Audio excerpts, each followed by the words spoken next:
네, 여러분 안녕하십니까. 먼저 조윤아 양 가족 실종 소식부터 전해드리겠습니다. 제주에서 한 달 살이를 하겠다며 지난달 체험학습을 떠난 일가족이 전남 완도에서 실종이 됐죠. 경찰이 실종 수사에 착수한 지 오늘로 닷새째입니다. 조양 가족은 애초 지난달 29일 완도에 입도한 것으로 알려졌는데 저희 기자가 취재한 결과 이보다 앞선 지난달 24일 섬에 들어왔습니다. 완도 면사십리의 한 펜션에서 3박 4일 동안 머무른 것이 새롭게 드러났습니다. 그리고 27일 잠시 펜션을 떠났다가 29일 다시 이 펜션으로 돌아왔고 31일 새벽 가족의 휴대전화 신호가 끊겼습니다. 정확히는 31일 새벽 1시 펜션 주변에서 조양과 어머니의 휴대전화 위치 정보가 먼저 끊겼습니다. 그리고 3시간 뒤인 새벽 4시쯤 펜션에서 차로 5분 거리에 있는 완도 송곡항에서 아버지의 휴대전화가 마지막으로 끊겼습니다. 이날 새벽 조양 가족의 마지막 모습이 담긴 CCTV를 저희 MBN 취재진이 입수했습니다. 경찰은 이를 바탕으로 조양 가족을 찾기 위해 송곡항 주변 바다를 수색하고 있습니다. 강세훈 기자입니다. 전남 완도에 있는 명사십리 해수욕장. 광주에 사는 10살 조양과 부모가 실종되기 전에 머물렀던 펜션 CCTV에 찍힌 영상입니다. 잠이 든 조양을 어머니가 등에 업고 아버지와 함께 방에서 나옵니다. 그리고 펜션 앞에 주차돼 있던 아우디 차량을 타고 어디론가 사라집니다. 이 영상은 지난달 30일 밤 11시쯤에 촬영됐습니다. 같이 셋이 어울려서 해수욕장에서 노는 것도 없이 오로지 방 안에서만 있어요. 그리고 31일 새벽 1시쯤 조양과 어머니의 휴대전화 신호가 펜션 주변에서 끊겼습니다. 조양 아버지의 휴대전화는 새벽 4시쯤 꺼졌습니다. 이곳은 명사십리 펜션에서 차로 5분 거리에 있는 완도 송곡항인데요. 조양 아버지의 휴대전화 신호가 마지막으로 확인된 곳입니다. 경찰은 송곡항 주변 바다를 수색하고 있습니다. 열화상 카메라가 탑재된 드론과 헬기도 투입됐습니다. 지금 바다가 수심이 얕기 때문에 위에서 수색을 했습니다. 혹시 자동차가 추락했을 가능성을 염두에 현장을 찾은 친척들은 조양 가족이 무사히 살아있기를 간절히 바라고 있습니다. 가게 접어본 뒤로 연락을 아예 안 받아요. 컴퓨터로 했는데 연락이 안 돼요. 경찰은 조양 가족의 얼굴과 차량을 공개하며 제보를 받고 있지만 현재까지 신고된 내용은 없는 것으로 알려졌습니다. MBN 뉴스 강세훈입니다. 네, 수색에 성과가 있어야 할 텐데요. 내일부터 주 후반까지 전국에 장맛비가 예보되어 있습니다. 비 피해 없도록 주변 살펴봐 주시고요. 북한 평양에도 강한 바람을 동반한 폭우가 내리면서 가로수가 뽑히는 등 큰 피해가 났다는 소식이 들립니다. 이상주 기자입니다. 평양 대동강의 하천 수위가 범람 직전까지 높아졌습니다. 시내 가로수는 뿌리채 줄줄이 뽑혔거나 아예 두동강 난체에 쓰러져 있습니다. 지난 25일 밤 평양에 강한 바람을 동반한 시간당 67mm의 폭우가 쏟아져 큰 피해가 발생했습니다. 어젯밤 22시부터 서해안을 중심으로 대부분 지역에서 우레를 동반한 매우 강한 폭우와 함께 많은 비가 내렸습니다. 북한은 올해 장마가 2012년 수십 명이 사망하고 대규모 농경지와 수천 가구가 침수되는 등 큰 피해를 준 태풍 볼라반 때와 유사하다고 분석했습니다. 특히 최고 300mm의 비가 예보된 최대 곡창지대 개성 등 황해도와 강원도 등지에 봄 가뭄과 코로나19로 식량난이 가중된 상황에서 장마철 군 동원 등을 강조하고 있습니다. 잠시 남해상으로 물러났던 장마 전선은 다시 북상하면서 전국이 영향권에 들어갑니다. 남쪽으로부터 북태평양 고기압이 서서히 북상하는 가운데 북서쪽으로부터 건조 공기가 남하하며 느린 정체 전선의 영향을 받는 날이 많아 매우 많은 양의 비가 집중될 것으로. 화요일까지 중북부 지방엔 많게는 150mm 이상의 호우가 쏟아지겠고 일부 지역은 돌풍과 벼락을 동반한 강한 비가 집중될 것으로 보입니다. 장맛비는 주 후반까지 길게 이어지고 야행성과 지역을 옮겨다니며 쏟아붓는 게릴라성 호우가 될 가능성이 커 침수와 고립 등 피해가 우려됩니다. MBN 뉴스 이상주입니다. 윤석열 대통령이 내일 나토 정상회의 참석을 위해 스페인으로 첫 순방을 떠납니다. 한미일 정상은 오는 29일 4년 9개월 만에 3자 회담을 열기로 했지만 관심을 모았던 한일 정상회동은 사실상 무산됐습니다. 김건희 여사도 순방에 동행합니다. 황재영 기자입니다. 한미일 정상이 나토 정상회의가 열리는 스페인 마드리드에서 오는 29일 정상회담을 갖습니다. 세 나라 정상의 만남은 지난 2017년 9월 유엔 총회에서 만난 이후 4년 9개월 만입니다. 안보실 관계자는 한미일 3국 정상회담에서 안보와 관련된 깊이 있는 대화가 오갈 것으로 기대한다고 말했습니다. 한국은 국가 안전을 담보하는 게 1차 목표고 한미동맹의 강화, 미일동맹의 강화, 그걸로 인한 한미일 삼각협력 구조가 이제 강화돼서 관심을 모았던 한일 정상회담은 사실상 무산됐는데 잠시 서서 이야기를 나누는 방식의 약식 회동 가능성도 낮은 것으로 전해졌습니다. 안보실 관계자는 일본 참의원 선거 전 한일이 과거사 등 구체적인 이야기를 나눈 전례가 없다며 그 이유를 밝혔습니다. 이번 나토 정상회의에 동행하는 김건희 여사는 주로 주최국인 스페인 측 일정에 참여합니다. 현지 시각 28일 저녁 스페인 국왕 주최 갈라 만찬을 시작으로 29일에는 참가국 배우자들과 왕궁과 미술관을 방문합니다. 스페인 교포 100명을 초청하는 간담회에 참석할 예정인 김 여사는 현지 시각 30일 왕실 안내에 따라 오페라 극장에서 공연도 관람합니다. MBN 뉴스 황전입니다. 닫혔던 국회의 문을 열기 위한 여야 협상이 진척을 보이지 않고 있습니다. 민주당은 법사위원장을 줄 테니 사개특위에 협조하라고 요구했고 국민의힘은 검수완박에 동참하는 거라며 반대 의사를 분명히 했습니다. 내일이 협상의 분수령이 될 전망인데 우종환 기자의 리포트 보시고 정치톡톡에서 이어가겠습니다. 조건부 법사위원장 양보를 내건 더불어민주당은 내일까지 답변을 달라며 국민의힘에 대한 압박을 이어갔습니다. 우상호 비대위원장은 국회 원구성이 시급하다며 사법개혁 특위 구성에 국민의힘이 적극 나서야 한다고 말했습니다. 권성동 원내대표 이렇게 나오셔도 되는 건지 잘 모르겠어요. 예. 국회 정상화 의지가 없어 보여요. 저도 원내대표 출신인데요. 저는 사실 조금 어이가 좀 없습니다. 국민의힘은 사개특위 구성은 이른바 검수완박 동참이라며 반대 입장을 굽히지 않고 있습니다. 권성동 원내대표는 민주당이 생떼를 쓰면서 생떼를 안 들어준다고 원구성을 못한다는 게 말이 되느냐며 기존 합의대로 법사위를 넘기라고 맞섰습니다. 이준석 대표도 윤호중, 김기현 원내대표 합의안을 전달받을 때 사개특위 조건은 없었다고 강조했습니다. 저한테도 그런 협의 과정을 다 설명해 주셨고 그리고 저는 그에 따라서 그것을 추인한 것인데 그 당시 시점에는 이런 사개특위나 이런 것들이 조건부로 되어 있지 않았습니다. 모레부터 권 원내대표가 대통령 특사 자격으로 필리핀에 가는 만큼 협상 마감 시한인 내일이 국회 정상화의 분수령이 될 전망입니다. 하지만 권 원내대표는 통화로 해도 되고 원내수석도 있다며 신경전을 이어갔습니다. MBN 뉴스 우종환입니다.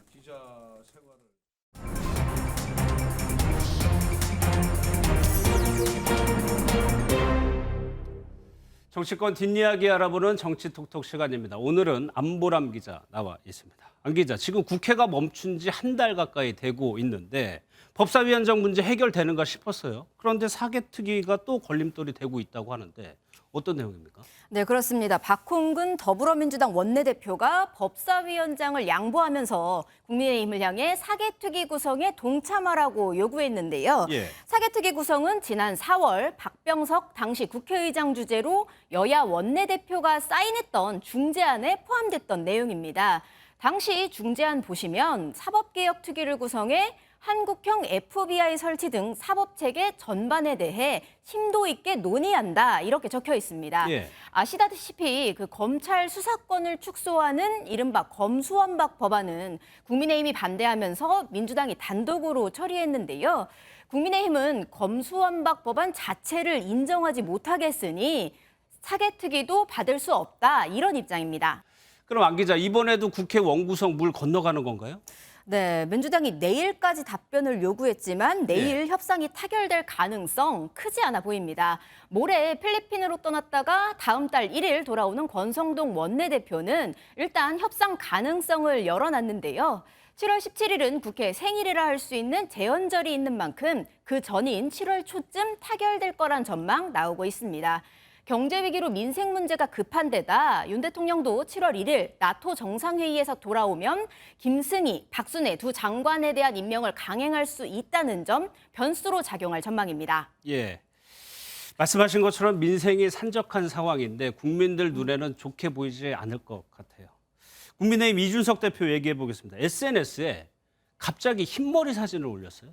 네, 이준석 국민의힘 대표 우리나라 나이로 38살입니다. 흰머리라고 보기보다는 새치다 이렇게 표현하는 게 맞을 것 같은데요.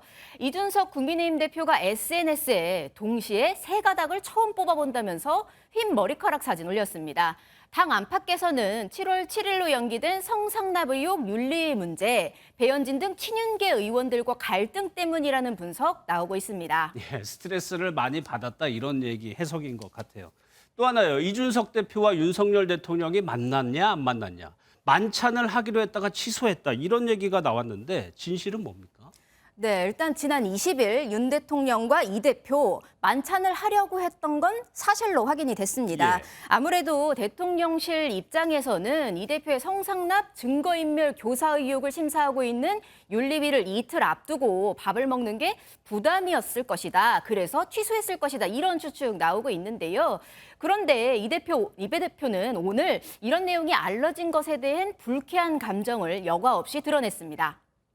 저희는 한마디도 하지 않았는데 먼저 용산 쪽에서 어떤 입장이 흘러나와가지고 저희가 어떻게 그걸 답할지 상당히 좀 곤란했던 지점들이 덜어 있었습니다. 내가 아니니 상대편, 대통령실에서 흘린 거다 이런 의심을 하고 있는 건데요. 이준석 대표는 그제 SNS에 디코이, 그러니까 미끼를 안 물었더니 드디어 직접 쏘기 시작한다며 이제 다음 주 내내 간장 한 사발 할 것 같다 이렇게 올렸습니다. 예. 그런데 여기서 디코이, 간장 뭘 의미하는 겁니까? 네, 정치권에선 디코이는 배현진 의원, 간장은 안철수 의원의 별명인 간철수와 장제원 의원의 성을 딴 게 아니냐 이런 얘기 나오고 있습니다. 이와 관련해 윤 대통령 측근 인사는 이번 회동 무산 자체가 이 대표에 대해 대통령의 불편한 심기를 드러낸 것이다 이렇게 압박을 이어갔습니다. 예, 여러 가지 해석이 나오는 것 같습니다. 민주당 얘기도 해볼게요. 이재명 의원이 어젯밤 늦게까지 개딸, 개혁의 딸, 강성 지지자들을 얘기하는 건데 직접 대화를 나눴어요? 네, 그렇습니다. 어젯밤 11시 반쯤부터 한 2시간가량 트위터로 얘기를 나눴는데요. 사소한 질문에도 답을 주며 소통을 이어갔습니다. 몇 개 보여드리겠습니다. 일단 옆머리를 짧게 잘랐을 때 사진과 함께 이 머리 다시 하실 생각은 없나요? 이렇게 질문을 하자 결코 이렇게 답을 하거나 팽이를 잘 치려면 어떻게 해야 되느냐 질문엔 잘 칠 때까지 치면 된다 식의 재치 있는 답변도 이어졌습니다. 근데 최근에 민주당 내부에서 팬덤 정치 비판 목소리 많이 나왔는데 어제 행보만 보면은 별로 의식하지 않는 것 같아요. 네, 그렇습니다. 당내 비판, 정면 돌파하겠다 이런 의지를 내비친 거 아니냐 이런 해석 나오는데요. 더욱이 이 의원은 지난주 목요일과 금요일 1박 2일로 민주당 워크숍에 참석했는데 당권 불출마 선언을 하라는 압박 많았던 것으로 알려졌습니다. 너무 대놓고 반대를 하다 보니까 이 의원 고민 클 수밖에 없어 보이는데요. 고민이 크다는 것 자체가 사실은 나오고 싶다 이런 방증이잖아요. 그래서 워크숍에서 이 의원과 대화를 나눈 한 의원은 당권 도전의 마음을 굳힌 것 같은 느낌을 받았다 이렇게 전하기도 했습니다. 알겠습니다. 지금까지 정치부 안보람 기자였습니다. 고맙습니다. 다음 소식입니다. 80대 아버지를 폭행해서 숨지게 한 50대 아들이 긴급 체포됐습니다. 경찰과 소방에 신고를 하면서 아버지 집에 문이 잠겨 있다며 범행을 숨기려 했지만 경찰의 수사 끝에 거짓 신고가 들통났습니다. 박상호 기자입니다. 부산 기장군의 한 빌라입니다. 어제 오전 8시 반쯤 이곳에 사는 80대 남성이 피를 흘리며 숨진 채 발견됐습니다. 숨진 남성의 50대 아들이 아버지 집에 문이 잠겨 있다며 경찰과 소방에 신고했는데 경찰이 문을 따고 들어가 시신을 발견했습니다. 우리 아버지가 지금 죽어 이렇게 살았는지 모르는데 왜 신고를 하는데 너희들이 알았어 하면서 놀리더라고. 숨진 남성은 심한 폭행을 당한 듯 몸 곳곳에서 폭행 흔적이 발견됐습니다. 수사에 착수한 경찰은 5시간 만에 범인을 붙잡았습니다. 놀랍게도 아버지 집에 문이 잠겨 있다고 신고한 아들이었습니다. 경찰은 범행을 저지른 아들이 알리바이를 꾸미려 허위 신고한 것으로 보고 있습니다. 자기 딸은 머리를 굴린 것 같은데 출입자가 자기밖에 없고 피가 자기 양말에도 있고 옷에도 이렇게 묻어 있었고. 이 남성은 술에 취해 기억이 안 난다며 범행을 부인하는 것으로 전해졌습니다. 경찰은 정확한 범행 동기를 조사한 뒤 남성에 대해 존속 살해 혐의로 구속영장을 신청할 예정입니다. MBN 뉴스 박상호입니다. 서울 서대문구에서 70대 노인이 숨진 지 2달 만에 발견됐습니다. 고독사로 추정되는데 숨진 노인은 건물주였습니다. 해당 건물 세입자가 한 달 전에 노인이 보이지 않는다며 신고를 했지만 구청이 나서지 못한 이유가 있었습니다. 이시열 기자의 보도를 보시고요. 관련해서 뉴스 추적하겠습니다. 서울 서대문구의 한 도로 옆 건물. 뒷부분이 파손된 차량은 녹이스럽고 앞 유리 위엔 낙엽이 쌓였습니다. 이 주택 2층에 살던 70대 노인 A씨의 차량입니다. 지난 15일 A씨의 시신이 발견됐지만 A씨가 숨진 건 이미 2달 전이었습니다. 2달이 넘는 시간 동안 A씨의 시신은 홀로 방치돼 쓸쓸히 죽음을 맞이했던 겁니다.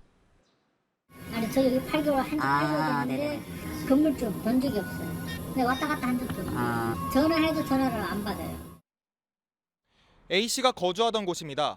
건물 뒤편에는 이렇게 미처 정리하지 못한 가구들과 자재들이 수북히 쌓여 있습니다. 해당 건물 1층에서 가게를 운영하던 세입자가 한 달 전쯤 A씨가 연락이 안 된다며 동사무소와 구청에 신고했지만 당시 아무런 조치가 취해지지 않았습니다. 관리 대상자라고 하는 수급자 이런 분은 아니셨던 거죠. 재산이 있으시니까 저희 관내 이제 주소지 등록돼 있는 분도 아니시고 했으니까 저희 복지 대상자는 아니셨어요. 규정에 막혀 또 한 분의 어르신이 숨진 지 2달 만에 싸늘한 시신으로 발견됐습니다. MBN 뉴스 이시열입니다.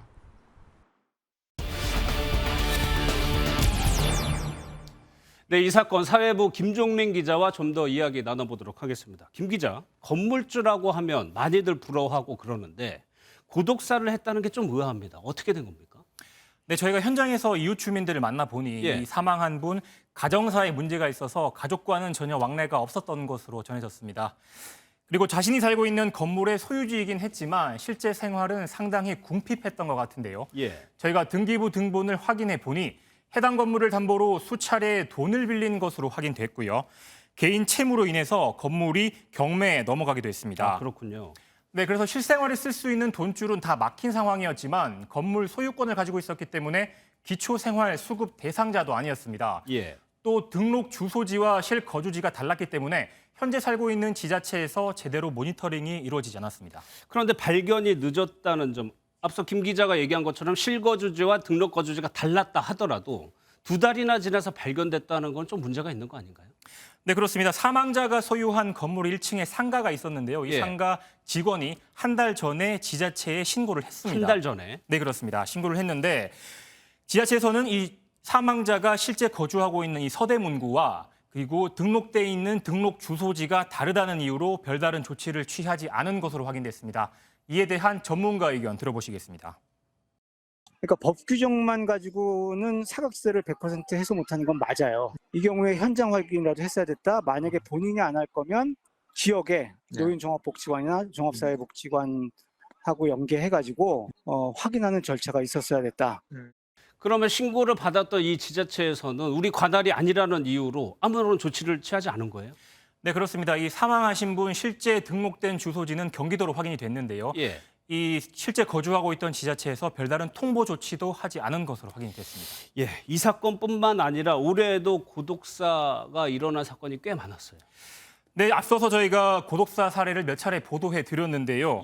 지난 3월 서울 강동구의 한 빌라에서 기초생활수급자인 70대 남성이 홀로 숨진 채 발견이 됐고요. 4월에는 서울 종로구에서 함께 살던 모자가 사망한 채로 발견이 되기도 했습니다. 사실 이러한 고독사는 아직 정부 통계도 없는 상황인데요. 지난해 시행된 고독사 예방법에 따라 보건복지부가 올해부터 실태조사에 나섰는데요. 다만 고독사와 유사한 무연고 사망은 지난 10년간 꾸준히 늘어 지난해에는 3,488명에 이른 것으로 나타났습니다. 예. 그런데 이런 일이 자주 일어나다 보니까 독거노인이나 1인 가구 경우에는 모니터링할 수 있는 시스템이 갖춰져 있지 않나요? 네, 그렇습니다. 흔히 생각할 때 지자체에서 지원금을 받는 기초생활수급자 대표적으로 생각이 드실 텐데요. 예. 이런 경우에도 지자체에서 직접 방문하는 모니터링은 한 달에 한 번꼴입니다. 당연히 그 사이에 사망할 경우에 발견이 늦어질 수밖에 없겠죠. 예. 요즘에는 지자체에서 독거노인의 TV 시청 패턴을 분석하거나 전기 사용량 등을 파악해서 이상 징후를 사전에 감지하기도 합니다. 그런데 이런 장치가 모든 1인 가구에 설치가 안 돼 있을 거란 말이에요. 네, 그렇습니다. 비용 문제 그리고 인력 문제 때문에 이런 고위험 가구를 24시간 동안 모니터링하는 건 사실상 불가능하겠죠. 예. 또 서비스를 받을 개인이 이를 거부할 경우 지자체에서도 사실상 강제할 방법이 없습니다. 전문가들 역시 이번 사례처럼 소득 수준이 높게 잡히더라도 실제로는 궁핍한 경우들이 있다면서 이러한 사각지대를 조금씩 줄여가는 방향이 그나마 현실성 있다고 지적했습니다. 예. 지금까지 사회부 김종민 기자였습니다. 잘 들었습니다. 네, 뉴스 이어갑니다. 요즘 마약 단어를 붙인 마케팅이 쉽게 보입니다. 마약 김밥, 마약 떡볶이, 마약 매트리스, 음식, 물건 가리지 않죠. 보다 못한 학부모들이 나섰습니다. 아이들이 마약을 친숙하게 느낄 것이란 걱정 때문인데 판매업체들은 볼멘 소리를 하지만 마약을 검색어에서 제외하는 쇼핑 사이트가 늘고 있습니다. 김도영 기자입니다. 국내 한 포털에서 마약을 검색해봤습니다. 마약떡, 마약 매트리스, 마약 베개까지 상품명에 마약이란 단어를 붙인 제품이 줄줄이 나옵니다. 국민 간식 떡볶이도 마약 떡볶이가 나온 지 오래입니다. 흔히 그냥 얘기하는 거고, 그리고 뭐 마약을 얘기할 때는 굳이 막 그런 거부감은 안 드는 것 같아요. 학부모들은 주요 포털과 인터넷 쇼핑몰에 검색 제한을 요구하고 나섰습니다. 국내 마약 문제가 갈수록 심각해지고 있어 경각심을 줄 필요가 있다는 겁니다. 청소년들은 본인도 모르게 부지불식간에 마약이라는 단어에 친숙해지고 아이들을 키우는 부모들이 행동에 나서지 않을 수 없게 됐습니다. 상표법은 도덕관념이나 공공질서를 해칠 수 있는 상표는 등록할 수 없도록 규정하고 있습니다. 표현이 모호하다 보니 특허청은 최근에야 비판을 받아들여 상표 등록을 제한했는데 이미 상표 등록을 마친 업체는 볼멘 소리를 합니다. 길거리 음식으로 알려져 있는 그 마약이라는 제품의 맛이 있잖아요. 상표를 하기로 결정을 했습니다. 상표법에 규정이 있는데 이게 제대로 지켜지지 않는 것을 저희가 짚어야 될 것 같고 빈 구멍이 있으면 그것을 이제 입법으로. 쿠팡과 11번가 등 주요 쇼핑몰은 최근 마약 단어 검색을 제한했습니다. MBN 뉴스 김도형입니다. 서울 송파에서 20대 운전자가 몰던 승용차가 좌회전을 하던 도중 가로수와 가로등을 들이받았습니다. 자세한 경위는 조사 중이고요. 그리고 서울소재대학 의대생이 동아리 회원을 성추행하고 불법 촬영한 혐의로 체포됐습니다. 조희로 기자입니다. 가로등과 가로수가 있던 자리에 주차 깔때기인 라바콘이 세워져 있습니다. 서울 송파구의 한 사거리에서 20대 운전자가 몰던 승용차가 사고를 낸 건 오늘 오전 11시쯤. 해당 차량은 사거리에서 좌회전을 하던 중 앞차를 추월하려다 여기 있던 가로수를 들이받았습니다. 가로등을 먼저 받고 그다음에 나무를 받고. 경찰은 음주운전이나 졸음운전 혐의는 없었다며 자세한 사고 경위를 조사하고 있습니다. 아파트 내부에서 시뻘건 불길이 치솟습니다. 오늘 오전 2시쯤 경기도 안산시 월피동의 15층짜리 아파트 6층에서 화재가 발생했습니다. 불은 1시간여 만에 꺼졌지만 6층 거주자 60대 A씨가 숨졌고 주민 200여 명이 긴급 대피했습니다. 지난달 13일엔 서울소재대학 의대생 B씨가 같은 연합동아리 회원이 버스에서 잠든 틈을 타 부적절한 신체 접촉을 하고 몰래 촬영하다 덜미를 잡혔습니다. 경찰은 B씨 휴대전화에서 다른 여성들을 불법 촬영한 것으로 보이는 사진 100장가량도 확인한 것으로 전해졌습니다. 경찰은 B씨를 상대로 강제추행 및 성폭력처벌법 위반 혐의로 입건해 수사 중입니다. MBN 뉴스 조희로입니다. 인터넷 쇼핑을 할 때 구매 후기 참고하는 분들 많으실 텐데요. 거짓으로 쓴 후기들이 적발됐습니다. 한 소형 가전업체가 아르바이트생들에게 빈 박스를 보내고 거짓 후기를 올리게 한 것으로 확인됐는데 건당 1,000원씩 주고 작성된 후기는 3,700건에 달했습니다. 김경기 기자입니다. 한 인터넷 쇼핑몰 사이트에 올라온 가습기 구매 후기들입니다. 아주 만족합니다. 간편하게 세척할 수 있어요 등 호평 일색입니다. 심지어 처음 써본 소비자가 작성한 후기라고 보기엔 어려울 정도로 전문적인 글도 있습니다. 같은 회사의 블루투스 이어폰 후기도 마찬가지. 별 5개는 기본에 디자인과 착용감에서 모두 아주 좋다며 만족감을 나타냅니다. 하지만 알고 보니 모두 업체가 짜고 올린 가짜 후기글이었습니다. 아르바이트생들에게 먼저 자신의 돈으로 제품을 결제하게 한 뒤 사전에 약속된 후기를 올려달라고 요청한 겁니다. 글을 쓴 사람에겐 결제 금액의 수고비 1,000원을 보태 돌려줬고 비용을 줄이려고 배송은 제품이 들어있지 않은 빈 상자를 보냈습니다. 한 소형 가전업체가 광고 대행사와 함께 이같이 올린 거짓 후기는 100여 개 제품군 3,700개에 달합니다. 인터넷 쇼핑의 특성상 구매 후기는 소비자들의 선택에 있어서 중요한 요소에 해당하는데 소비자뿐만 아니라 인터넷 쇼핑몰과 경쟁 사업자에게도 미치는 영향이 크다고. 공정위는 가전 브랜드 오아의 표시광고법 위반 혐의로 1억 4천만 원의 과징금을 부과하고 광고 대행사에도 시정명령을 내렸습니다. MBN 뉴스 김경입니다. 국가보훈처가 독립유공자 단체인 광복회에 대한 고강도 감사를 예고했습니다. 특수통 검사 출신인 박민식 보훈처장은 광복회 수익 사업에 위법 사항이 있는지 들여다보겠다고 말했습니다. 감사 인력도 2배 이상 투입합니다. 조경진 기자입니다. 국가보훈처가 논란이 됐던 광복회 수익 사업 전반에 고강도 감사를 예고했습니다. 보훈처 관계자는 MBN과의 전화통화에서 편법으로 운영된 광복회 수익 사업들, 이 아킬레스건을 전부 들여다볼 것이라고 분위기를 전했습니다. 장옥원 신임회장 집행부가 감사를 요청했으며 특수통 검사 출신 보훈처장은 인력을 2배 이상 투입한 고강도 감사를 예고했습니다. 국가보훈처는 정말 일점불퇴의 각오로 광복회 전반을 신속하고 아주 명확하게 감사하여 엄정 조치할 것입니다. 다시는 애국과 독립의 상징인 광복회가 몇몇의 비리로 인해 독립정신이 표매되는 일이 없도록 하겠습니다. 감사 대상에는 김원웅 전 회장이 벌였던 헤리티지 815 카페와 한강 매점 운영권 등이 포함됐는데 지난 2월 경찰에 수사가 의뢰된 상태입니다.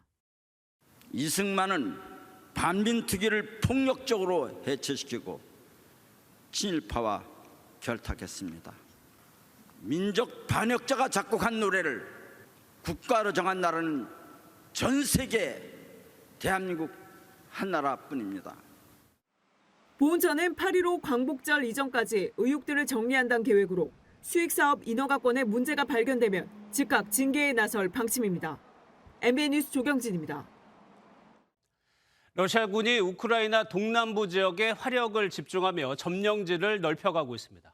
그런데 온라인에서는 러시아군의 어이없는 실수가 조롱을 받고 있습니다. 이동훈 기자입니다. 발사대에서 힘차게 출발한 미사일이 공중으로 솟구치다가 돌연 유턴을 하듯 돌아와 폭발합니다. 우크라이나를 공격하려는 러시아군의 미사일이 황당하게도 아군 쪽으로 향하는 영상이 온라인에 확산됐습니다. 일부에서는 미사일의 목표 지점을 실수로 입력해 오작동한 게 아니냐는 추측도 나옵니다. 우크라이나 남부 자포리자의 한 마을에서는 러시아군이 설치한 부비 트랩을 염소가 건드려 수십 명을 다치겠다는 주장도 나왔습니다. 온라인상에서 조롱받는 신세가 된 러시아군이 현실에서는 우크라이나 동남부에 화력을 집중해 25일 저녁 루안스크주 도시 세베로도네츠크를 완전히 점령했다는 긴급 성명을 발표했습니다. 우크라이나군은 세베로도네츠크를 떠난 사실을 인정했고 인근 도시 리시찬스크에서도 피난민 행렬이 이어졌습니다. Лисичанск. Это жах. Жах неделю был.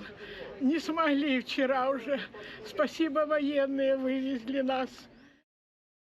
러시아군은 우크라이나 수도 키이우 등에도 미사일을 발사하며 공세를 강화하고 있습니다. 젤렌스키 대통령은 여전히 탈환 의지를 보이고 있습니다.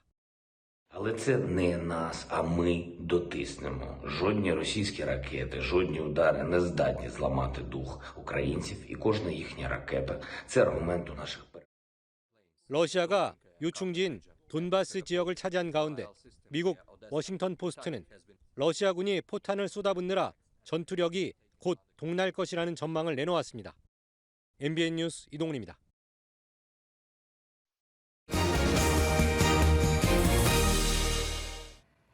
가뭄과 장마로 양파와 열무 등 농산물 가격이 한 달 사이에 2배 가까이 올랐습니다.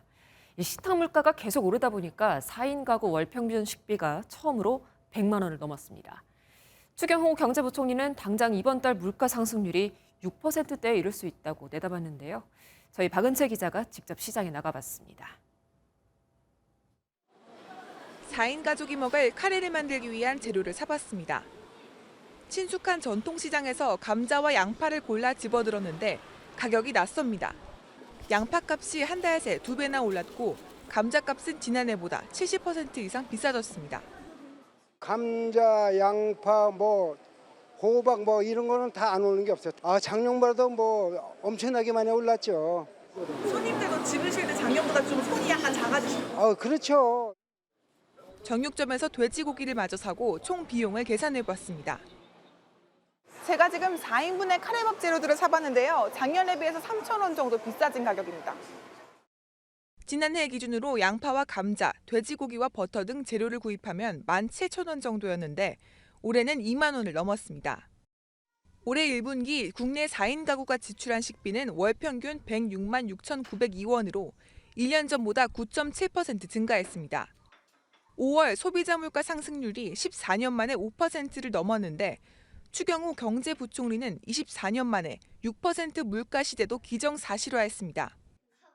조만간에 6월 또는 7, 8월에는 6%의 물가 상승도 볼 수 있을 것이다.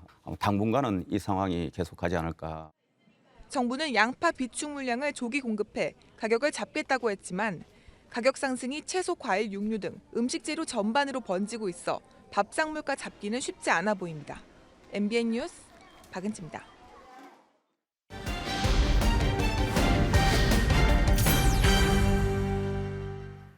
코로나로 얼어붙었던 영화 시장이 다시 활기를 띠고 있습니다. 그 반면에 코로나 특수를 누렸던 OTT 업계는 주춤하고 있죠. 앞으로 두 업계의 미래는 어떻게 되는 것일지 저희 최혜지 기자가 알아봤습니다.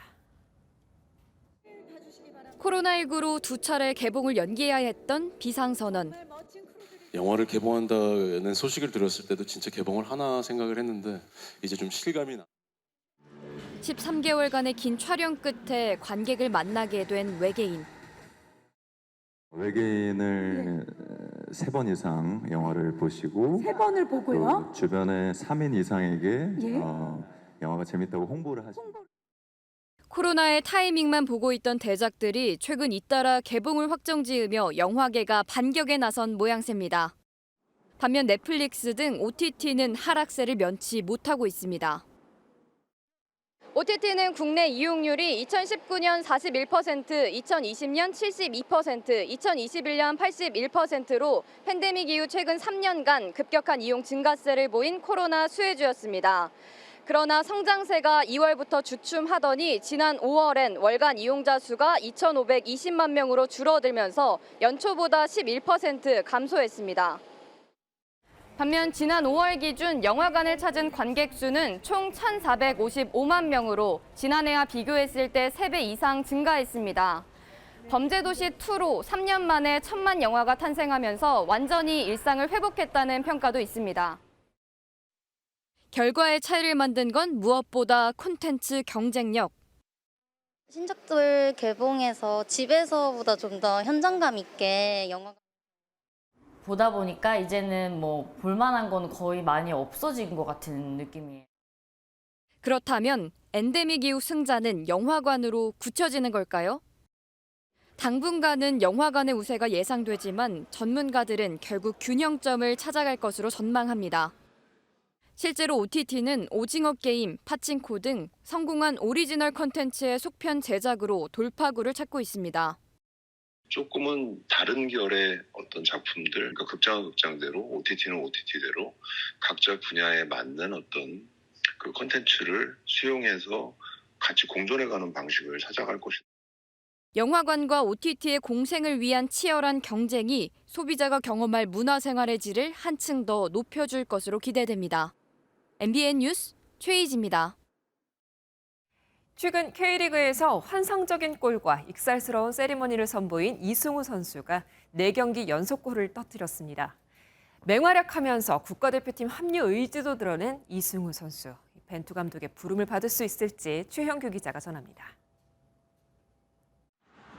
전반 27분 폭발적인 스피드로 침투한 이승우가 동료의 패스를 받아 골키퍼의 키를 넘기는 감각적인 칩슛으로 득점을 기록합니다. 이승우는 특유의 익살스러운 춤 세리머니를 선보이며 4경기 연속골을 자축했습니다. 지난 포항전에서 환상적인 발리슛골을 넣은 데 이어 4경기 연속골로 맹활약을 펼치면서 벤투호 승선 여부에 관심이 쏠립니다.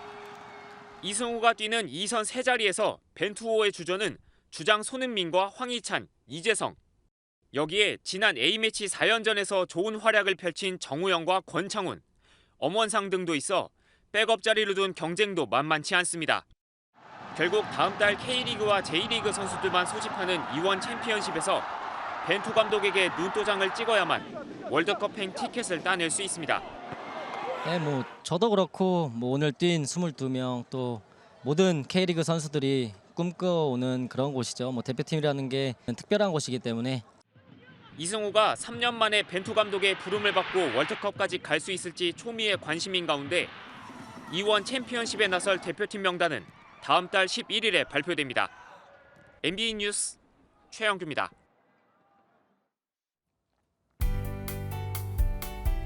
휴일인 오늘도 찜통더위에 바깥 활동하기 어려우셨죠? 종일 무더위 속 곳곳으로는 소나기가 내리면서 덥고 또 습한 날씨가 이어지고 있습니다. 대기가 불안정해지며 당분간 소나기 소식이 잦겠습니다. 내일 오전부터 저녁 사이 경북 북부를 제외한 남부지방에 10에서 60mm, 또 지리산 부근에는 100mm가 넘겠습니다. 여기에 초속 20m 안팎으로 바람이 불어들어서요. 강한 비바람에 주의하시기 바랍니다. 소나기에 더해서 내일과 모레 중부지방과 경북 북부를 중심으로는 장맛비도 내립니다. 특히 경기 북부와 강원 북부 내륙과 산지에는 150mm 이상, 그 밖에 중부지방에도 100mm까지 많은 양의 비가 쏟아질 수 있겠습니다. 벼락과 우박이 동반될 수 있겠고요. 시간당 30에서 50mm로 강한 비가 갑자기 물폭탄처럼 쏟아질 수 있겠습니다. 내일도 하늘 표정은 어둡겠고요. 중부지방은 한낮에 평년과 비슷한 더위를 보이겠습니다. 현재 일부 남부와 제주에는 폭염특보가 발효 중입니다. 고온다습한 공기가 남서풍을 타고 이동하면서 남부지방은 내일 30도를 웃도는 찜통더위가 이어지겠습니다. 내일 오후부터 강풍 예비특보가 내려진 서해안과 또 강원 영동 지역에는 바람이 매우 강할 것으로 보입니다. 내일과 모레 중부지방을 중심으로 내리는 비는 강하게 또는 약하게 내렸다 그치기를 반복하면서 금요일까지 길게 이어질 전망입니다. 지금까지 날씨였습니다.